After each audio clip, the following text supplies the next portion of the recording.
You may be seated. First of all, Shabbat Shalom, Shabbat Shalom. Tilia, Mazel Tov. That job you did this morning, amazing, amazing. When you got up here to lead Shochen Ad and the prayers, I was just already blown away. Magnifique. Très bien. This was so good. How you got up here with so much confidence and that inner strength. Yeah, and when you delivered the words of Torah, even before your sermon, you read from the Torah so well.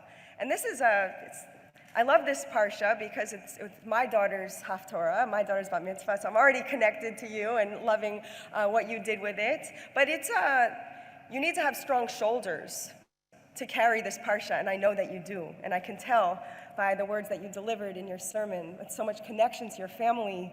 Mazel tov to all of you, and welcome. I want to begin my remarks today. Actually, before my formal remarks, I also want to say Shalom Aleichem to my former students from the JTS community. When I was working with Carolyn Cantor, I had an opportunity to meet so many of you in the B'nai Torah community. So Shalom to Arvin, I haven't seen you yet, and to the Jacobsons, my heart is just bursting with joy from being able to see you here, and I can't wait to kibitz with you after services.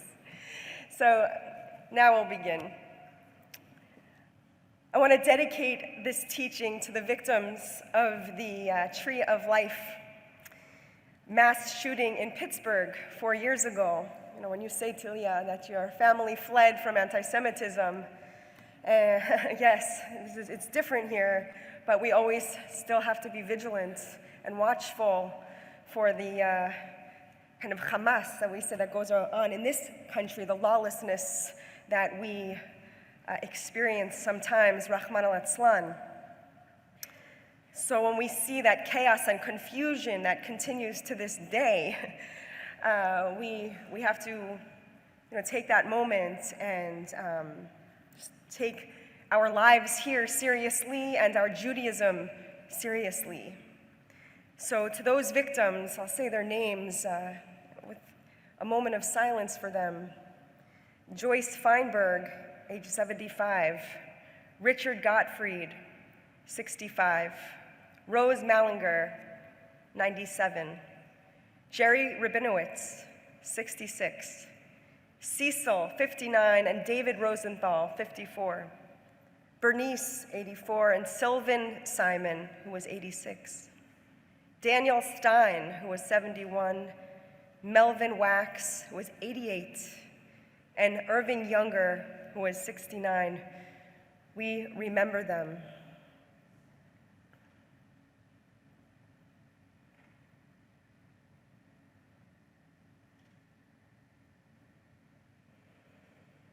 Yes, 4 years ago, October 27th, 2018. May their memories live on as a blessing, and we say amen. To shift gears just a little, we're introduced in this week's Parsha to the rainbow. And the rainbow, we know, is not a trivial thing. I want to offer some words of some inspiration, some of the background, some of the ideas that our tradition has to offer about the meaning of the rainbow. It's a symbol that's captivated our imaginations, of course, in many cultures, across the board, from antiquity to today. And in our own society, we have the Wizard of Oz, we have Kermit the Frog, my personal favorite, why are there so many songs about rainbows? When I see that little frog singing with that banjo, I start crying. I love him so much, and I love that song. And in recent years, that symbol of the rainbow has become a statement of inclusion, particularly for the LGBTQ communities, voicing the importance of creating a space for all kinds of authentic self-expression. But before any of that, before Kermit, before the rainbows that we see on pins today, there was the Torah and the special message of hope and memory and covenant that the rainbow sought to convey. The Keshet, that rainbow, is given further mystical status by its inclusion by the rabbis in one of the 10 special things that were created on the Erev of Shabbat, Ben Hashmashot, right before Shabbat came in. Do you know there are 10 things, 10 miraculous things that were created? Some of them, it's like God was like, all right, I got the land, okay, we've got flowers, we have lizards, and now, well, what did I forget? A talking donkey. Okay, so Ben Hashmashod, this talking donkey was created, and there was the rainbow that was included, the man that fell from the sky, and other things as well. So in Parshat Noach, we read, after the flood, the waters retreated, and God manifests a sign, a message to Noah that there will now be a new order. And we read this, "V'hakimoti et briti itchem v'lo yikaret kol basar od mimei hamabul v'lo haya od mabul l'shachat haaretz." God says, I will maintain my covenant with you, and never again will flesh be cut off by the waters of the flood to destroy the earth. And God said, here is my sign to you. I set before you as a covenant every living creature with you for all ages to come. I set my rainbow in the clouds, and it will serve as the sign of the covenant. The rainbow in the sky is the sign of God's covenant with us, never to destroy the earth again. So let's take a look. What is that rainbow that we appreciate, that gives us all kinds of wonder when we look at it? Well, the Chazkuni says, and other medieval commentators, actually the Chazkuni was French. You may have been able to communicate with him in his language. So a rainbow, he says, is not just droplets reflected of light. And Rabbi Joseph Bechor Shor and others have said it's a manifestation of God's self.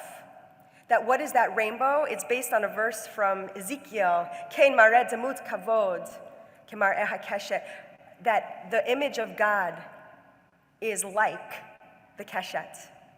So when we're looking at the rainbow, it's like, wow, there's a bit of, as if, right, an idea of the image of God. Chazkuni also offers that the rainbow is a peace symbol, understanding it to be a combination of fire and water in the sky. Maybe you didn't fully understand science, but it's an interesting idea, right, of the fire and the water that can commingle, that can exist together.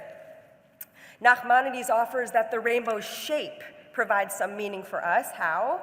It's like the shape of the archer, but the bow is facing upwards, not downwards, to indicate that those arrows and the arrows will not sting us. They will not hurt us any longer. They're up in the sky. And so they get that idea because the ancients who fought with bow and arrow would hold, right, the bow, and a sign of surrender was holding it up in the sky. So God was surrendering to us with that symbol. A modern approach offered by Rabbi Samson Raphael Hirsch, 19th century, they call him the father of modern orthodoxy in Germany. He said that the colors of the rainbow represent different kinds of people. That the red, the outermost ring of the rainbow, is closest to the heavens, and that's related to Adam, like Adam Harishon, the first created human who was in the image of God.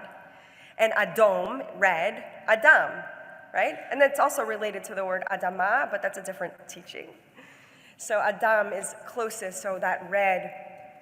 And then the other colors are the rest of us, whoever we are, however we find ourselves in that rainbow. But the entire spectrum together is pure white. It's lighter, representing God's purity. So that rainbow is a symbol for the unity of all life. So next time you look at the rainbow, you can look up and say, what color am I? Where do I fit in? And now there's another teaching. I love this one. This is Rabbi Shlomo Riskin, who is a prominent modern Orthodox rabbi in Israel today, and he says that the rainbow, we only see half the picture. We're lacking the second half. We only see half an arc. So where's the rest? It's on us to create the rest of the rainbow. God pledged not to destroy humanity again, but what's our pledge? How do we show our side of the rainbow? So a couple just closing ideas for you of what what might be our responsibility? How might we carry through our other side, our half of the rainbow? Well, in Israel, the first rainbow appears when? When do we start praying for rain? Like now, right? This time of year, after Shmini Atzeret. So at this time of year in Israel, you look up and you can look for rainbows. And according to the Tzvi HaZohar, the commentary, the rainbow reminds us to turn our hearts for tshuva into positive action, right? We just made our resolve, we just made our commitment for the new year. We look at the rainbow, we remember, what did we set out to do? A second idea. It's interesting that the rainbow is an optical illusion. It only actually exists it doesn't exist in one part of the sky.